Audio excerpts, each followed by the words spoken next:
प्रभु की स्तुति हो। सुंदर आराधना के दिन के अंदर उत्पत्ति नाम किताब इसका 6वां अध्याय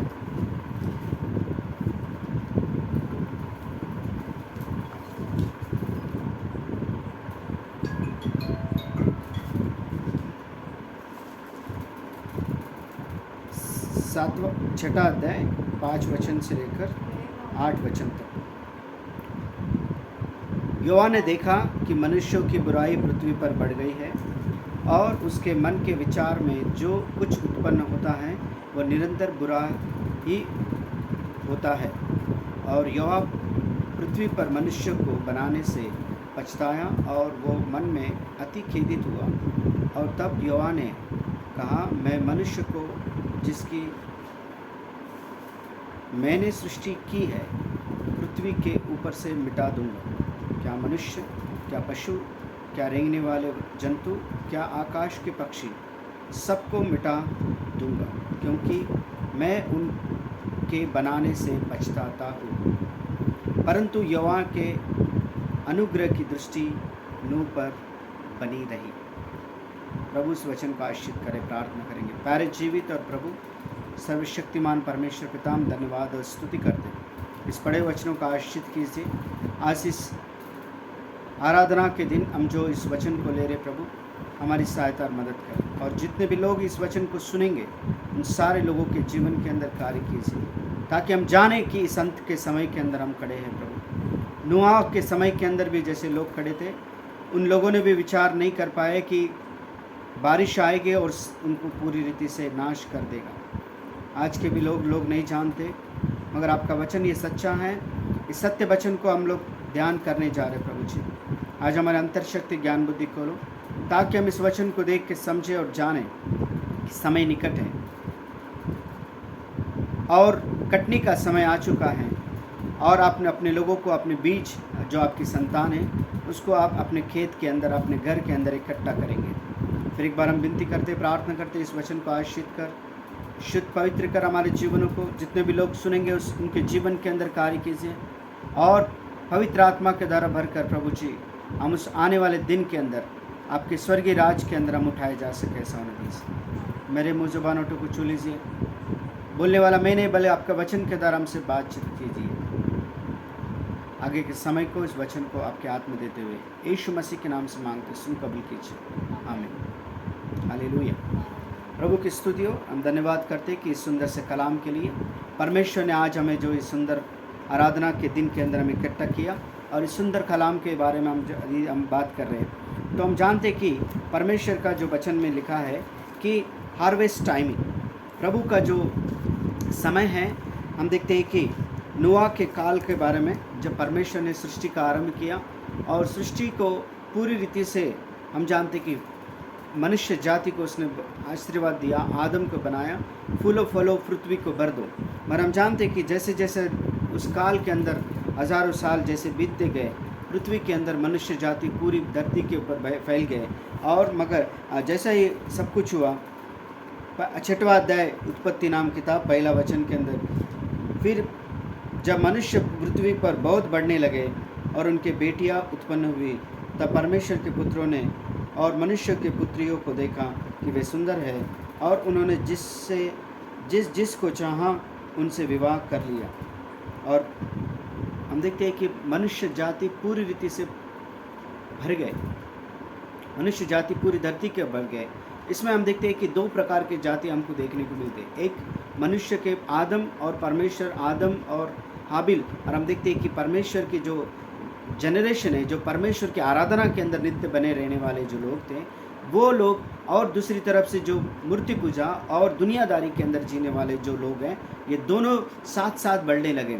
और हम देखते हैं कि पृथ्वी पर इतना हो गया कि लोग प्रभु के रास्ता छोड़कर दुनियादारी और दुनिया के लोग, हम देखते हैं कि इतने बढ़ने लगे, इतने मूर्ति पूजा होने लगे, हर प्रकार के जैसा चाह वैसा लोग जीने की कोशिश करने लगे। मगर ऐसा ही एक समय आया जब परिपक्वता आया, जब पूरा रीति से परमेश्वर ने देखा कि लोग जैसा चाहे वैसा अपना जीवन व्यतीत कर रहे हैं। और इस प्रकार का काल आने के बाद में परमेश्वर ने योजना बनाई। 3 वचन 6 अध्याय का 3, तब यहोवा ने कहा, मेरा आत्मा मनुष्य के साथ में सदा लो विवाद करता न रहेगा, क्योंकि मनुष्य भी शरीर ही है। उसकी आयु 120 वर्ष की होगी। उन दिनों में पृथ्वी पर दानव रहते थे, और उसके पश्चात जब परमेश्वर के पुत्र मनुष्य के पुत्रों के पास गए, तब उनके द्वारा जो पुत्र उत्पन्न हुए वे शूरवीर और होते गए, जिनकी कीर्ति प्राचीन काल से प्रचलित होती है। 5वां वचन, यहोवा ने देखा कि मनुष्य की बुराई पृथ्वी पर बढ़ गई, और उनके मन के विचार में जो कुछ उत्पन्न होता था वह निरंतर बुरा ही होता था। और इतना ही बुराई बढ़ गई कि जैसा चाह वैसा वो लोग करने के लिए कोशिश करते गए, और परमेश्वर ने विचार किया कि सारे संसार को अब क्या करूँगा, नाश करूँगा। और आगे इस चैप्टर के अंदर हम देखते हैं कि नोआ के काल के अंदर परमेश्वर ने, जैसा कि एक खेत में पूरी रीति से खेत पक जाता है और किसान सोचता है कि अब मैं उस खेत को काट कर उसमें जो बीज है मैं अपने बीज को अपने पास इकट्ठा करूँगा। और उसी प्रकार से हम देखते हैं कि यहाँ पर मनुष्य जाति पूरी रीति से हम देखते हैं कि एक परिपक्वता के अंदर आ चुके थे, एक ऐसी परिपक्वता के में आ चुके थे कि यहाँ पर अब कटनी करना जरूरी था, बुराई को एक तरफ इकट्ठा करना जरूरी था। और परमेश्वर के जो लोग हैं, परमेश्वर के जो बेटे हैं या परमेश्वर के संतान जो है, उनको एक तरफ सेपरेट करने का समय आया। कटनी क्या करता है, हार्वेस्टिंग टाइम, हम जानते हैं कि घास फूस डालियाँ एक तरफ इकट्ठा किया जाता है, और जो बीज जो किसान बोता है उसको इकट्ठा किया जाता है। इसी के बारे में हम देखते हैं कि यीशु मसीह ने, हम देखते हैं कि पुराने नियम के अंदर में मत्ती रचित सुसमाचार इसका 13 अध्याय के 24 से 30 वचन के बारे में बोलता है कि उसने एक उदाहरण दिया, और उस उदाहरण के अंदर किसान, हम जानते कि अपने खेत के अंदर जब बीज बोता है तो उस बीज बोने के वक्त हम देखते हैं कि 13 अध्याय के 24 और 30 वचन के अंदर हम उसके बारे में हम देख सकते हैं कि किसान ने अपने खेत में बीज को बोया, और उस बीज बोने के बाद में रात के अंधियारे के अंदर में एक चोर आकर उसी खेत के अंदर में दूसरा बीज को बोता है। और दूसरा बीज बोने के बाद में हम देखते हैं कि, और उस बीज के साथ साथ हम देखते हैं कि जंगली दाना भी वहाँ पर बोया जाता है। जंगली दाना जब बोया जाता है तब हम देखते हैं कि किसान के जो नौकर है वो, उस नौकरों ने देखा और उन्होंने अपने स्वामी को आकर इस बात के बारे में खबर दी कि रात के अंधियारे में किसी ने जंगली दाना भी हमने जो बीज बोया है उस बीज के बाजू में दूसरा बीज बोया गया है। तब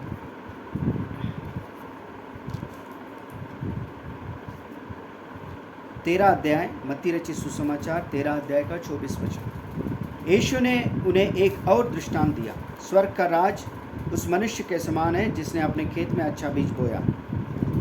देखिए, अपने खेत में क्या किया, अच्छा बीज बोया, पर जब लोग सो रहे थे तो उसका शत्रु आकर गेहूं के बीच जंगली बीज बोकर चला गया। शत्रु ने आकर क्या किया, दुश्मन कौन है, शैतान है। हम देखते हैं कि शैतान ने क्या किया, जो जंगली बीज बोया। जब अंकुर निकले और बालें लगी तो जंगली दाने पौधे भी दिखाई दिए। दोनों भी, अच्छा बीज भी दिखाई दे रहा है यहाँ पर, और जंगली दाने का भी अंकुर निकाल कर यहाँ पर दिखाई दे रहा है। इस पर गृहस्थ के दासों ने आकर उससे कहा, 27 वचन, हे स्वामी, क्या तूने अपने खेत में अच्छा बीज न बोया था? फिर जंगली दाने के पौधे उसमें कहाँ से आए? 28 वचन, उसने उनसे कहा, यह किसी शत्रु का काम है। दासों ने उससे कहा, क्या तेरी इच्छा है कि हम जाकर उनको बटोर लें? और उसने कहा, नहीं, ऐसा न हो कि जंगली दाने के पौधे बटोरते हुए तुम उनके साथ गेहूं भी उखाड़ लो। कटनी तक दोनों एक साथ बढ़ने दो, और कटनी के समय काटने वालों से कहूँगा कि पहले जंगली दाने के पौधे बटोर कर जलाने के लिए उनके गट्ठे बांध लो, और गेहूं को मेरे खेत में इकट्ठा करो। यीशु मसीह किसान है यहाँ पर, हम देखते हैं कि यीशु मसीह यहाँ पर किसान है। वो हम देखते हैं कि वो बोल रहा है कि अपने दासों को कि जो बोया गया है उसको वैसा ही रहने दो, दोनों भी एक साथ बढ़ने दो। दोनों भी एक साथ जब बढ़ जाएंगे, दोनों हम जानते कि जब ऊपर रीति से दिखाई देगा, जो दोनों पौधे मालूम पड़ेंगे कि कौन सा जंगली दाने का पौधा है और कौन सा किसान ने बोया हुआ पौधा है। दोनों भी पौधे हम जानते कि कटनी तक बढ़ने रहने के लिए यीशु मसीह ने वहाँ पर, किसान ने वहाँ पर अनुमति दी। यीशु मसीह ने जो पैराबल बताया, उसी पैराबल के अंदर हम देखते हैं कि यीशु मसीह ने ये बताने की कोशिश कर रहा कि यीशु मसीह स्वयं एक किसान है और यीशु ने अच्छे बीज को यहाँ पर बोया, अच्छा कलीसिया को बोया। अच्छा यीशु मसीह के पेंटिकोस दिन के अंदर एक अच्छी कलीसिया बोई गई, जो कलीसिया ने अच्छे फल लाए, अच्छा काम किया, अच्छी सेवकाई की। सच्चा कलीसिया प्रेरितों के काम दूसरे अध्याय के 38 के अंदर पहली कलीसिया वहाँ पर स्थापित की गई और उसी कलीसिया के अंदर अच्छे फल हमको दिखाई देते हैं, अच्छे हम देखते कि दाने वहाँ पर हमको दिखाई देते हैं। और वही कलीसिया बोई जाने के बाद में, वही कलीसिया का जो जीवन है आज अंत के समय के अंदर में, वही कलीसिया आज वापस फिर से दिखाई दे रही है। पवित्र आत्मा से भरे हुए वचन के बारे में बात कर रहे हैं। वही कलीसिया बात कर रही है कि जो अच्छी बीज के बारे में दिखाई देता है, जिसके अंदर सच्चा पवित्र आत्मा है, जिसके अंदर सच्चा कलीसिया के गुण है, जिसके अंदर पवित्र आत्मा का अभिषेक है, जिसके अंदर यीशु मसीह ही सच्चा परमेश्वर है। यीशु मसीह पिता, पुत्र, पवित्र आत्मा के बारे में दिखाई देता है और उसका नाम प्रभु यीशु मसीह के बारे में। वो कलीसिया आज अंत के समय के अंदर दिखाई दे रही है।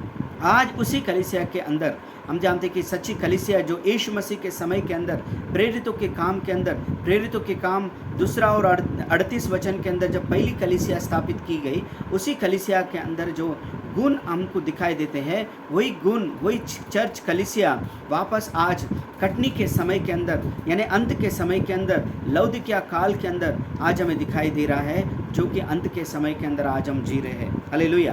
तो हम जानते हैं कि यीशु मसीह एक जगह यूहन्ना इसका 4 अध्याय का 35 वचन के अंदर बोलता है।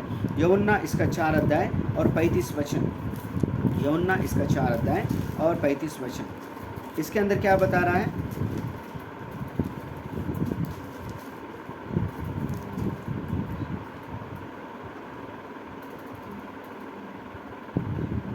क्या तुमने सुन चुके हो?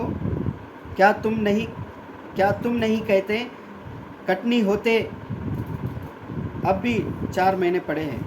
देखो मैं तुमसे कहता हूँ, अपनी आंखें उठाकर खेतों पर दृष्टि डालो कि वे कटनी के लिए पक चुके हैं और काटने वाले मजदूरी पाता है। अनंत जीवन के लिए वो फल बटोरते हैं, ताकि बोने वाला और काटने वाला दोनों मिलकर आनंद करें। हालेलुया। यहाँ पर हमको बताया जा रहा है कि आपने आँख उठाकर देखो कि क्या है, खेत पक चुके हैं। इंग्लिश में लिखा है, lift up your eyes, look on the field, for they are white already to the harvest. तो हम जानते कि यहाँ पर कटनी पूरी रीति से परिपक्वता के अंदर आ चुकी है। कटनी यानी कि हम देखते हैं कि कटनी यानी कि इसका मतलब है परिपक्वता।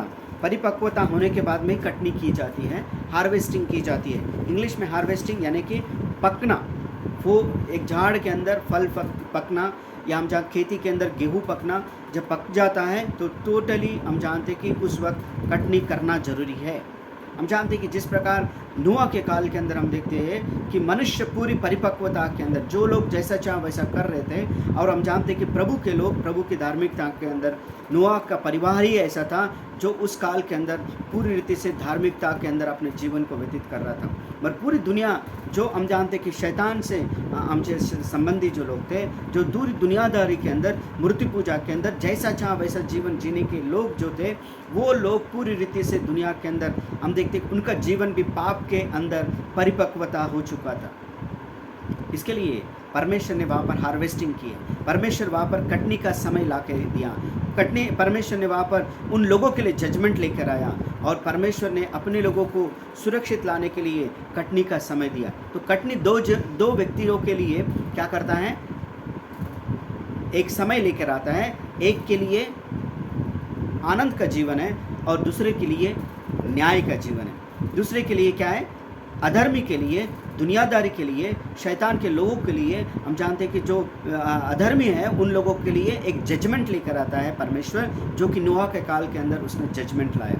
और मगर प्रभु के लोगों के लिए, जो नोआ और नोआ का परिवार, और हम जानते हैं कि उस काल के अंदर में परमेश्वर के वचन को सुन रहा था, जान रहा था, तो उसके लिए उन्होंने अपने जीवन को प्रभु के साथ में रखा, प्रभु के मार्ग में रखा, प्रभु के वचन को समझा और उस समय के काल को समझा और उसके अंदर वो बने रहे। और इसके लिए परमेश्वर ने उनके लिए क्या एक सुखमय जीवन दिया, उनके लिए एक पैराडाइज दिया, उनके लिए उनको सुरक्षित स्थान के अंदर रखा। जैसा गेहूँ का दाना कटनी के अंदर कटने जाने के बाद में परमेश्वर किसान क्या करता है कि उस दाने को सुरक्षित रीति से अपने जगह उसको उस झाड़ के अंदर से, उस कटनी के अंदर से, उस हम जानते कि फिल्ट्रेशन के अंदर से निकालने के बाद में, और गेहूँ किसान क्या करता है, गेहूँ अपने एक पोते के अंदर उसको सुरक्षित रखकर, और गेहूँ का पोता जो है भर जाने के बाद में उसको पूरी रीति से साफ सूफ करके कहाँ लेके जाएगा? अपने घर के अंदर लेके जाता है।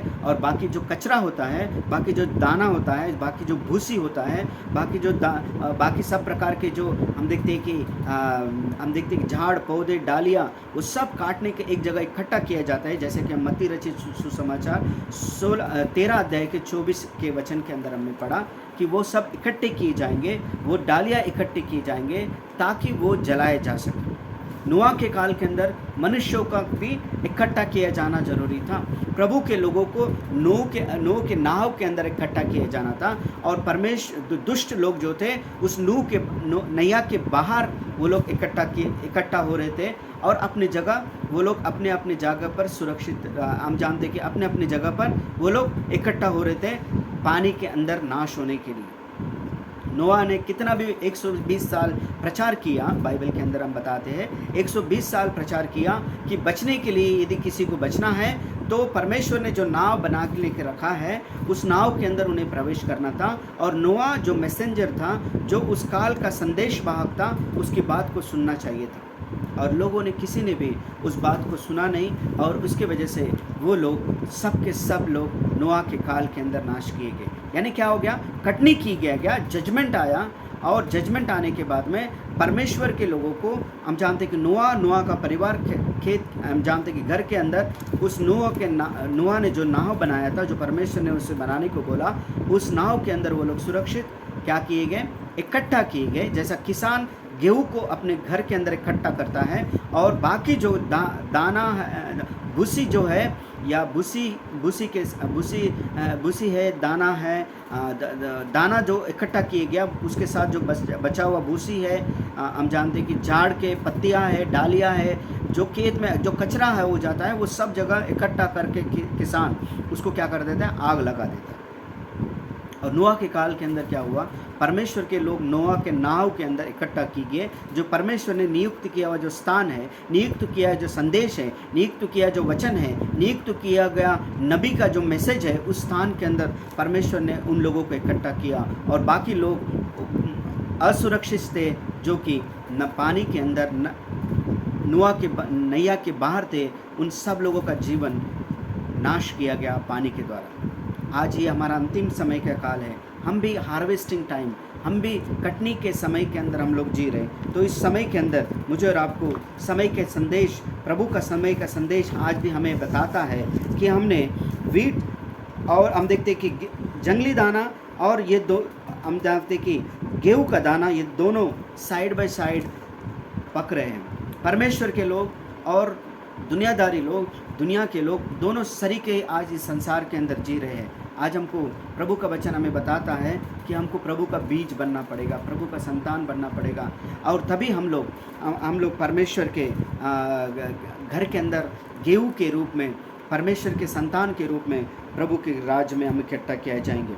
तो हम देखते हैं कि इस समय, यदि हम लोग उस समय को यदि हम लोग नहीं समझे, इस काल को यदि हम नहीं समझे, तो हम देखते हैं कि हम लोग उस भूसे के साथ में, उस झाड़ियों के साथ में, उस पत्तों के साथ में हम लोग रह जाएंगे, जो कि दुनियादारी हमें दिखाता है। तो उससे हमको बचना है।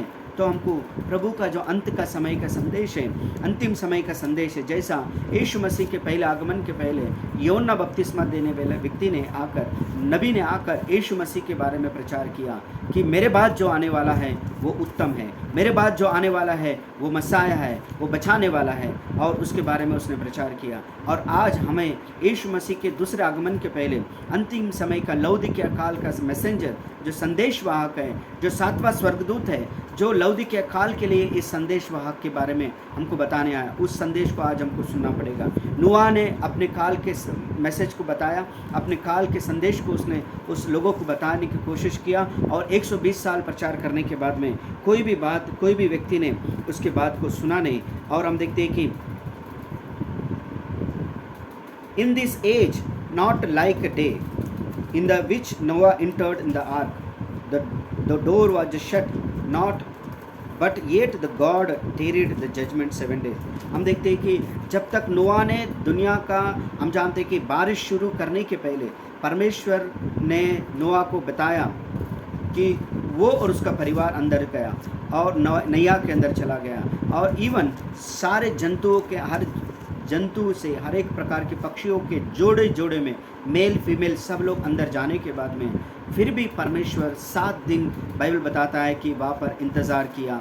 7 दिन वो दरवाज़ा खुला रहा कि ताकि कोई भी व्यक्ति बचना चाहता है तो आ सकता है। तो वैसा ही परमेश्वर ने भी अंत के समय के अंदर, हम जानते हैं कि यीशु मसीह के आगमन से लेकर, हम जानते हैं कि यीशु मसीह के काल क्रूसिफिकेशन के बाद में अभी से लेकर तब तक हमारे पास में 7 कलीसिया युग आया। तो हम जानते हैं कि यदि हमको बचना है तो आज इस 7 कलीसिया युग के अंदर में परमेश्वर ने 7 युगों के अंदर में हमको एक समय दिया ताकि हम लोग इस प्रभु के इस संदेश को, प्रभु के वचन को, इस गॉस्पल को हम लोग स्वीकार करें और आ सकें। और अंतिम समय का जो हम जानते हैं कि नबी है, अंतिम समय का जो 7वां स्वर्गदूत है, 7वां दूत जो है, लौदीकिया एज का जो दूत है, जिसने मुझे और आपको, हम देखते हैं एलिया के आत्मा के अंदर अंतिम समय का संदेश लेकर आज दुनिया के अंदर प्रचार किया, और दुनिया को बताया गया कि बचना है तो प्रभु यीशु मसीह का जो सच्चा संदेश है, जो गॉस्पल है, मुझे और आपको सुनना पड़ेगा, मुझे और आपको उसको एक्सेप्ट करना पड़ेगा।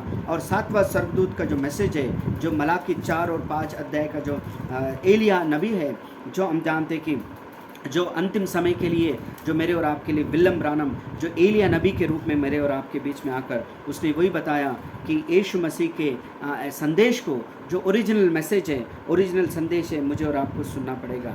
यही हमारा हार्वेस्टिंग टाइम है, यही हमारा कटनी का समय है। और उसने मुझे और आपको ये संदेश दिया कि यीशु मसीह के उस ओरिजिनल वचन के ऊपर, डे ऑफ पेंटिकॉस्ट के उस संदेश के ऊपर मुझे और आपको विश्वास करना पड़ेगा। और ओरिजिनल मैसेज जो है, ओरिजिनल संदेश जो है, जो पिता, पुत्र, पवित्र आत्मा के नाम से, यानी प्रभु यीशु मसीह के नाम से बपतिस्मा दी गया, और वो बपतिस्मा प्रेरितों के काम के अंदर हमें दिखाई देता है। और उसी मैसेज के अंदर आज हमको फिर से ओरिजिनल मैसेज के अंदर, ये प्रेरितों के काम के संदेश के अंदर हमको जीना पड़ेगा।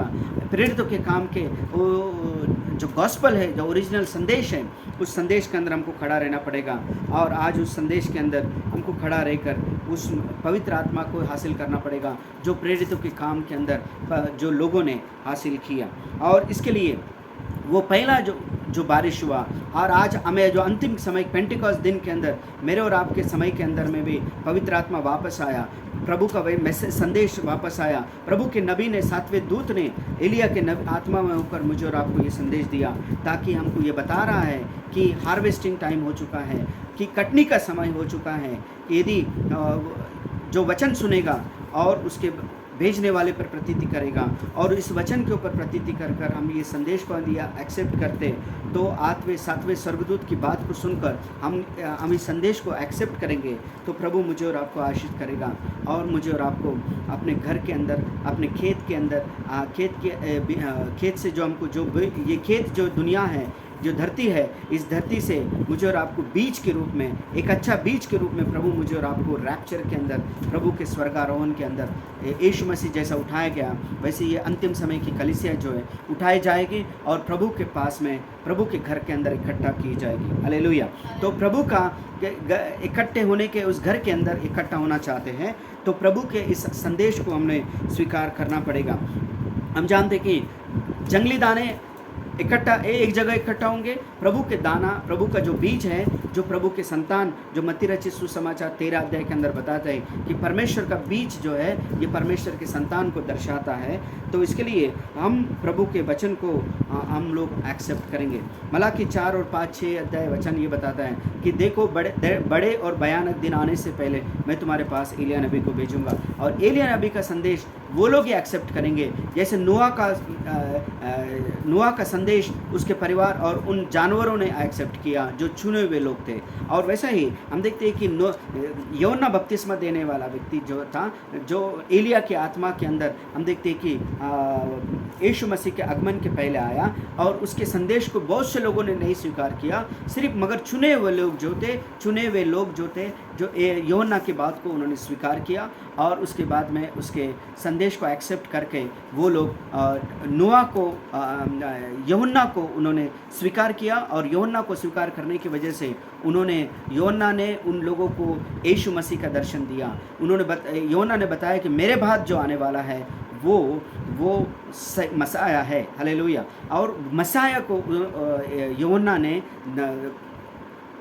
उन चेलों को, उसके पीछे जितने भी लोग फॉलोअर थे, जितने भी लोग उसके पीछे उसके द्वारा बपतिस्मा लिया, जितने लोगों ने यूहन्ना को फॉलो किया, उन्होंने यीशु मसीह को अपने जीवन के अंदर, मसाया को अपने जीवन के अंदर हासिल किया। और अंतिम समय के अंदर एलिय्याह के आत्मा के अंदर 7वां दूत जो एलिय्याह के आत्मा में विलियम ब्रानम ने उसी प्रकार से सेवकाई को किया, और उसने हमारे दृष्टि को यीशु मसीह के पहली कलीसिया, यीशु के पहली चेलों की कलीसिया का ओरिजिनल सिद्धांत के ऊपर लेके जाकर मुझे और आपको यीशु मसीह के पास में, यीशु मसीह के सही गॉस्पेल के ऊपर मुझे और आपको लेकर आया। जो यीशु मसीह की पहली कलीसिया, जो चर्च पहली कलीसिया बोई गई है, वही कलीसिया अंतिम समय के अंदर मुझे और आपको दिखाई दे रही है। और वो दिखाने का जो काम किया है एलिय्याह के आत्मा में आया हुआ व्यक्ति, 7वां दूत, 7वां मैसेंजर विलियम ब्रानम, जो 7वें दूत के आत्मा में होकर आया, और उसके आत्मा में आने के बाद में उसने संदेश को प्रचार किया। और उसने संदेश जब पहली बार प्रचार किया, जब पहली बार लोगों को सही बपतिस्मा प्रभु यीशु मसीह के नाम से बपतिस्मा दिया, उस वक्त बड़ी आकाशवाणी हुई। जैसे यूहन्ना यीशु मसीह को जब बपतिस्मा दे रहा था, उस आकाशवाणी हुई, ये मेरा प्रिय पुत्र, इसमें मैं प्रसन्न हूँ। वैसा ही विलियम ब्रानम जो पहली एलिय्याह के आत्मा में होकर इस संदेश को जब प्रचार किया, तो उसने, हम देखते हैं कि जब प्रचार कर रहा था, जब पहली बार जब बपतिस्मा ओरियो रिवर के अंदर, अमेरिका के अंदर में जब उसने बपतिस्मा दे रहा था, 17वें व्यक्ति को जब बपतिस्मा दे रहा था, तब आकाशवाणी हुई कि जैसा मैंने एलिय्याह को, यूहन्ना बपतिस्मा देने वाले व्यक्ति को पहले आगमन के लिए भेजा, वैसा ही मैंने इस संदेश को, इस मैसेंजर को मैंने भेजा, इसकी तुम सुनो, हालेलुया। और वो मैसेंजर यानी कि विलियम ब्रानम, जो 7वां दूत, जो 7वां मैसेंजर, जो एलिय्याह के आत्मा में होकर हमारे लौदीकिया काल के लिए, जो आखिरी काल है, उस काल के लोगों को, जो कि मेरे और आपके जनरेशन में, हम जानते हैं कि इस 20वीं सदी, 21वीं सदी के अंदर में हम देखते हैं कि लोगों को ये बताने की कोशिश किया कि मेरा और आपका दृष्टि किधर चाहिए। यीशु मसीह जो सच्ची कलीसिया है, जो कलीसिया का, जिसने पहली कलीसिया को स्थापित किया, जो पहली प्रेरितों के समय के अंदर कलीसिया स्थापित किया,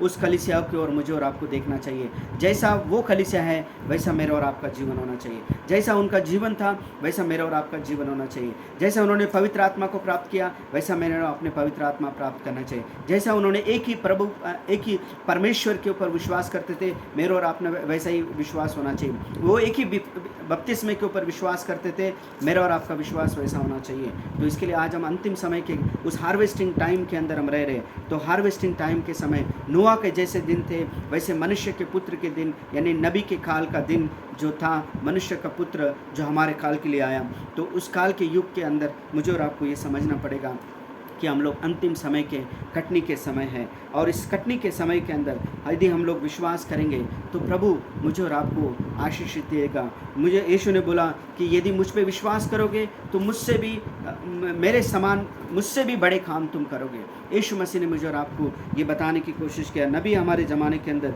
वो बोल रहा है कि they will be the here him the first church that had a Paul, and she will be mature in the word until the becoming the word bride.